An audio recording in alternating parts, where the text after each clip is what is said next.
Can I give you an overreaction on a Monday here? Yeah, go for it. So, because I'm a big time fan of this show, so I was like, when you guys throw the overreactions out there, so I figured I'd come with one at least. So news this weekend about from Sukamel that Gary Patterson was on campus, was interviewing for a job. Great find by our Blake Skaggs to see the job posting that Texas had. It was pretty impressive for him, so that they could fulfill their equal opportunity on an degree right there. That was really impressive. I think hiring Gary Patterson is going to be a tremendous mistake. Wow. I think hiring Gary Patterson is going to be a tremendous mistake, and not because I don't think Gary Patterson's a good coach. Obviously, he is. He's got a damn statue. I just think, like, don't get half pregnant here. You know, like, if you don't think Pete Kwiatkowski is the guy, then hire Gary Patterson to be your defensive coordinator. Baylor. It's funny. Baylor won 2 games and then turns around and wins a Big 12 championship game. But one of the big moves that Baylor made this offseason was to realize that they probably needed to change over their offensive coordinator. When Dave Aranda was first hired, he brought in Larry Fedora and George Munoz from LSU to sort of take the reins for this offense. And the offense struggled and really looked bad. It was really, really, really bad year for Baylor offensively in Aranda's first year. And he could have done one of two things. He could have said, hey, look, it was just 1 year, no big deal. We'll get it fixed. We'll be okay. But it's just 1 year. We got to stick with what we've got offensively. I don't want to keep rebooting this thing. Or he could have recognized, hey, this was not good enough. This was a schematic issue we had, and changed offensive staff. And that's what he did. He decided that 1 year wasn't an excuse and it wasn't a blip. It was schematic issues that they had on offense. And so they brought in a new staff that was more in line with what they wanted to be on offense. And it was the right move. You could argue firing a coordinator after 1 year is not the right move. And in this case, for Texas, with so many coordinator changes over the years, I get it. I just think you've got too many alphas in here in terms of coordination. And we saw the same thing at TCU with Gary Patterson on offense, where it's like he had an offensive coordinator, but then he brought in like an offensive analyst and Jerry Kill, and he had Doug Meacham there. It's just too many cooks. And so I don't know if you hire an alpha defensive minded guy to come in and be a sounding board for Pete Kwiatkowski, I just don't think it works. I think you got to go with one and make the decision. That's a really fascinating observation, Ari, because the question really becomes, as you say, as he's the sounding board, who ends up being the authority in the room. Right. And, Gary Patterson's been a head coach for quite a long period of time. So, can he just say, like, can he throw an idea out there, it get rejected? He's like, okay, right. All right. No, not a chance that's going to happen. Not a chance. He's not used to being told no about his ideas in football.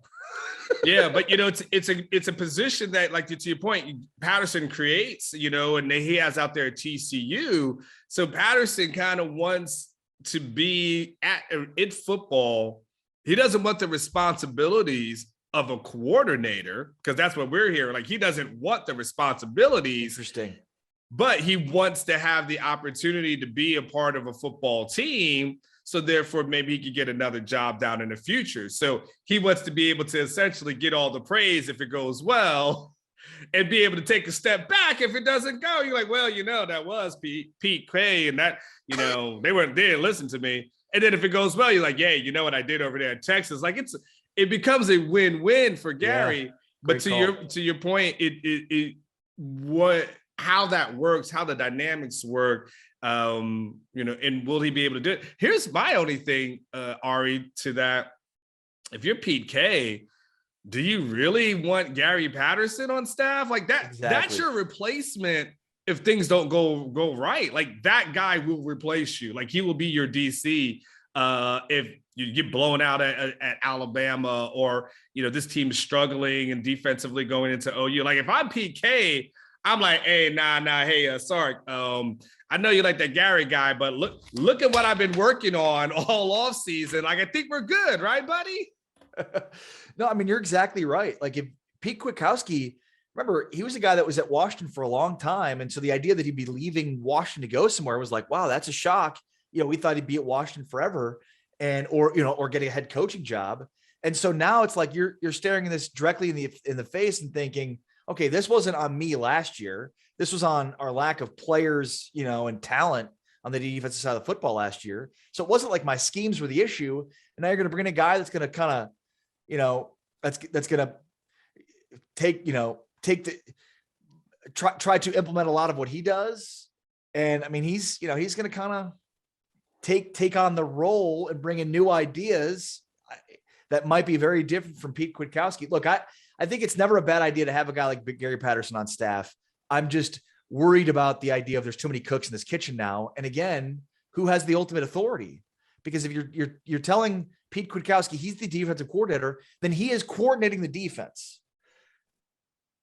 Then you don't want to have too many other people that he's got to have as like, well, make sure it's okay with Gary before you go ahead and implement this. Or, what does Gary think about that? It's like bringing in a consultant into your job. Oh yeah, we're bringing this consultant because we think he'll help us figure out what we're not doing right. And at the end of the day, it's like, he's just there to fix and replace things. So let me ask you this though, out of curiosity, when you say there's too many cooks in the kitchen, as bad as that meal was last year, does it help to have more cooks in the kitchen? Just out of curiosity. I mean, that defense was not good. It was bad. It gave up plus 50 to Kansas at home. And that was a Kansas team that didn't have any offense all year long. And all of a sudden it explodes with a backup quarterback, if I'm correct. So, yeah. I mean, my only question to you is, do you need as many opinions on this defense as possible? And is this Sarkisian's, Sarkisian said like he was going to be more involved in the defense in 2022. Is this his way of saying, all right, I will make sure this thing gets fixed one way or another, where it's Pete K gets it done, Gary Patterson gets it done, by hook or crook, somebody's going to fix this. Well, and it's funny because when I heard Sark say that, it's like, really? I mean, you got a lot going on. You're the CEO of this program. You're calling the plays. I mean, that's just a lot of things you got to do. Now you're getting involved in the defense too. You think that's smart? And so maybe his way of getting involved in the defense is by bringing in Gary Patterson. But I just don't know how much of the issues for Texas last year were schematic. I mean, they like just basic things that they weren't doing, right? Like filling running lanes and just basic things that it's like, these aren't schematic issues. These are talent issues. And you could say coaching issues, but not schematic issues. Sure. I don't think that the Texas had issues in particular with what they had decided to do on the defensive side of football from a schematic perspective. Like the Dallas Cowboys, they had personnel and schematic issues on defense last year. So they fire Mike Nolan, they bring in Dan Quinn, and they turn over their defensive staff and their defensive roster. And all of a sudden now they have an elite defense. But I think it was a combination of personnel and scheme. I don't necessarily think Texas's issues on defense were schematic. I don't. Okay, fair enough. All right. I got one more overreaction. Okay. All right. I want you to set this up actually, because you talked about this beforehand. He said Kirby Smart, Saban, yes, talking about NIL stuff. So let's overreact to this. Why don't you give everybody the setup for this one, Ari? Okay, so Alabama, Georgia, both coaches are meeting with the media during their press conferences on Sunday, and both said things about the current state of the name, image, and likeness legislation. They said, quote, now here's Kirby Smart, quote, you're going to have the haves and the have-nots, and the separation that's already there is going to grow larger. The schools that have the capacity and the ability are more competitive in the NIL market are going to be schools that step ahead on top of other schools. So I don't want recruiting decisions to be based on that, but ultimately a lot of young men want to make their decisions based on that, end quote, money, which is great. Like, so coaches can make decisions based on money, which they do, but you don't want players to be doing that. And then Nick Saban said, quote, I don't think that was the intention, talking about luring players through NIL as a way to recruit. Quote, I don't think that would be the NCAA's intention. I think we probably need some kind of national legislation to sort of control that to some degree, because I think there will be an imbalance relative to who can dominate college football if that's not regulated in some form or fashion, end quote, which is really rich coming from Nick Saban. All right. So can I overreact to this? Please. and I say this with all due respect to both guys who I think are obviously elite. And I say this with all due respect. I mean, you say something with all due respect, usually you're about to unload. Both of those guys need to shut the hell up. Each one, I don't give a damn what they say. They'll be honest with you. I don't care what any coach has to say about NIL. And here's why, okay? Let's start here. That this whole thing, transfer portal, NIL, all this type of stuff, it's because of these coaches and how we go transfer portal, it starts with how controlling that they were for many years. These coaches were assholes. Guys were trying to leave their program, Ari, and they'd say, okay, you can't go to this conference, you can't go to that conference, and they would make it so guys would have to go like out west somewhere. Right. Couldn't go to Power 5 schools, all these kind of things. They put all these restrictions, Ari, on guys to basically screw them. And so what happened eventually with the transfer portal is that became the equalizer where you couldn't screw guys anymore. You couldn't say, hey, you can't go closer to home. Yeah.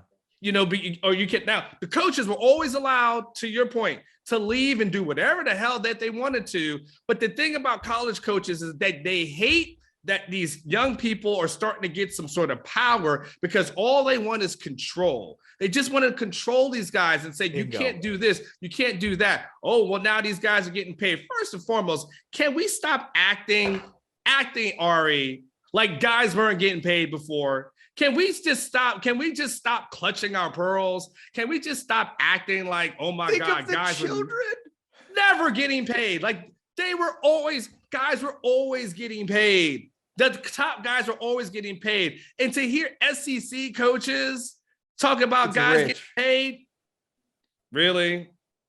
This is what you're doing? This is what we're doing right now? We're going to complain about that. NIL is all about the NCAA saying, you can make as much money as you want, just don't ask us for anything.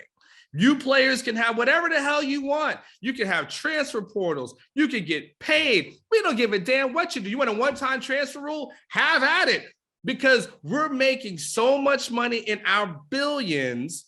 You can have your millions.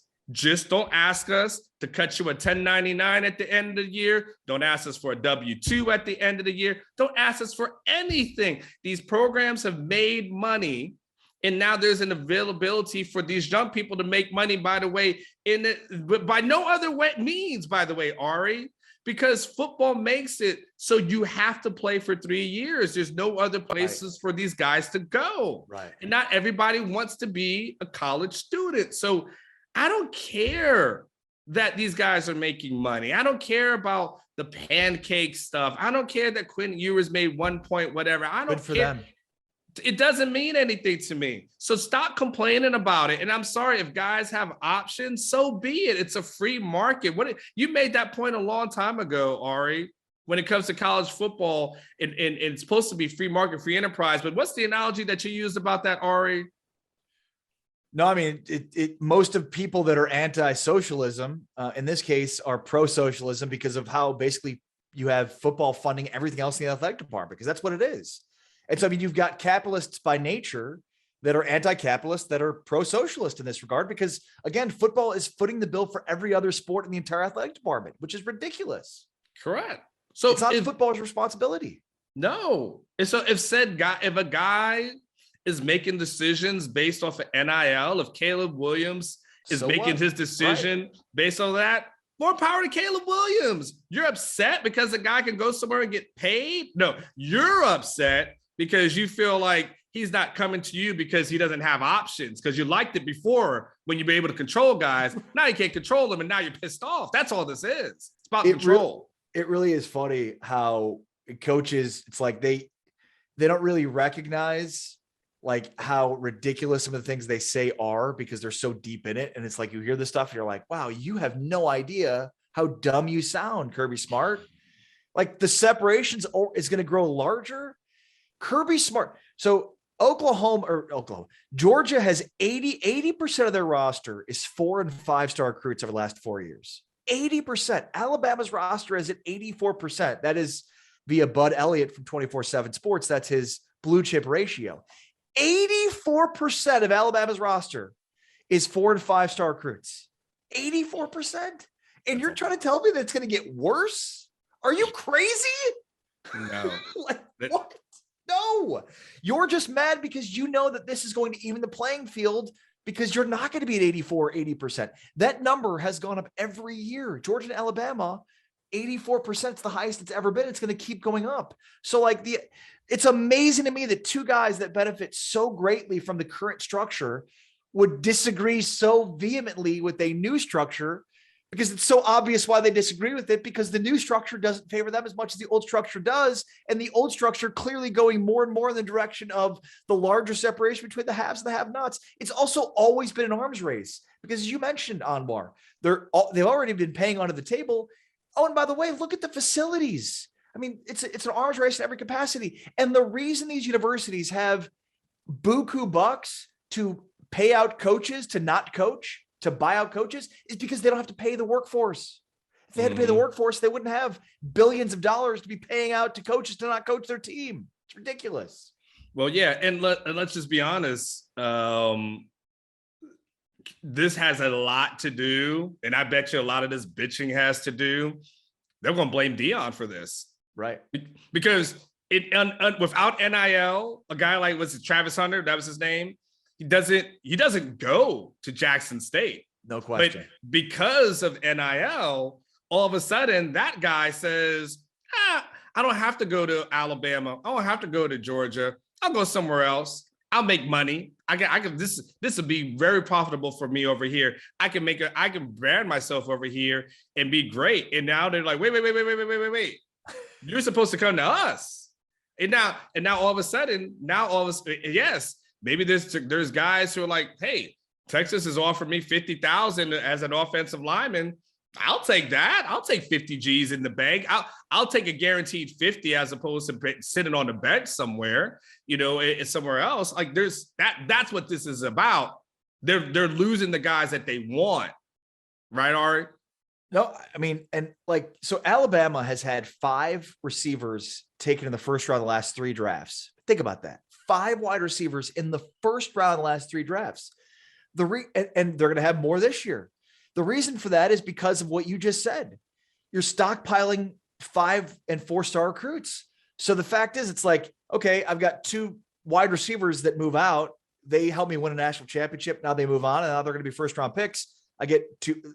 It's just a constant cycle of guys you've heard of or guys you haven't heard of. I mean, Ohio State had 2 wide receivers opt out of their bowl game, and then they had a kid set a record in the Rose Bowl for receiving yardage and touchdowns in Jackson Smith and Jigba. So it's like their 3rd-string receiver set a record, and then their 4th-string receiver is Marvin Harrison Jr. They have a Harrison that was a 4th-string receiver. So they've got 2 up. Olave and Garrett Wilson will both be first-round picks, probably. Certainly Wilson will. I think Olave should be and will be. But yeah, and that they have Marvin Harrison Jr. and Jack Smith and Jigba as 2 receivers in the bowl. Like, it's ridiculous how much these programs are able to hoard the top end talent. And this new era, new world would not allow them to do that as readily as they do. And you're right. They're upset about that. So they're lashing out in order to do it. And the other thing I'll say to this, Anwar, is it just is so ridiculous how all this concern over, like, man, I really hope these kids just don't select what school they're going to go based on money. Man, I really hope it's not a decision based on money. It's like, what other area of our society do people say that? Like every other area of our society, people are like, get what you can get paid as much as you can get the best job with the most money. And yet, like, for some reason, when it comes to college football, like, no, don't get the most money you can get. Go for all these other reasons. It's like, no, get whatever is the reason for you, do that. One of my last thoughts on this thing is, Ari, if you want regulations in college football, I've got a few regulations that I'm willing to propose. How about one? If you're a college football coach, you can't leave until after a bowl game. How about that? Let's do that regulation. Okay. Like, how about you honor your commitment to those players that you said you would be there for, and you stay there throughout that duration. Like, let's regulate movement. And no, that it's says players it's only players that don't love football and don't care about their teams when they do that. Correct. Only the players. So yeah, I propose going forward that you can't have any movement until a specific date, like free agency. So February 1st is when you can start doing stuff, February, whatever. Until then, how about you stay? You want another regulation? How about this? How about we stop paying coaches over $100 million at public universities? How about that? So how about we not use our money, taxpayer money, allegedly, and that clearly there is not all taxpayer money. I understand how this thing works, but you get what I'm trying to go for here. There's no reason to pay a guy $100 million.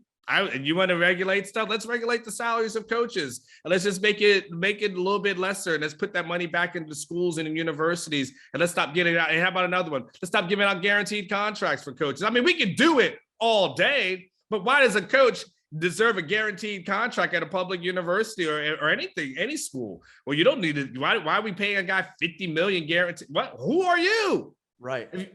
I mean, so we could do that regulation thing, but coaches don't want to be regulated. They just want to regulate the players, because why? Because you want control, and I don't want you to have it. Well, and why is anybody like, man, I can't believe Brian Kelly left Notre Dame to go to LSU for more money? I mean, you can't just make that decision about more money, right? It can't just be about more money. You hate for these coaches to be decided to go to a place because of the more money they're going to be getting. Man, that's brutal.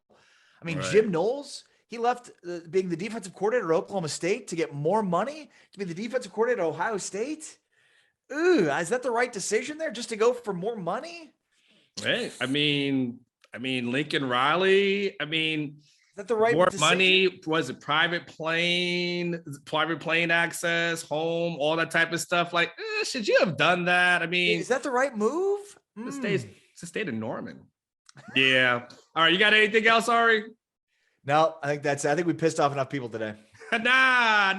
The people are okay with this. I think the majority of people are going to be okay with this take. I think there'll be a few people who are old school that want to clutch their pearls, but outside of that, everybody else kind of gets what we're talking about. And I think a lot of people are anti-establishment. So, hey, listen, I forgot to say this early in the video, but if you made it this far, like it, subscribe to the channel.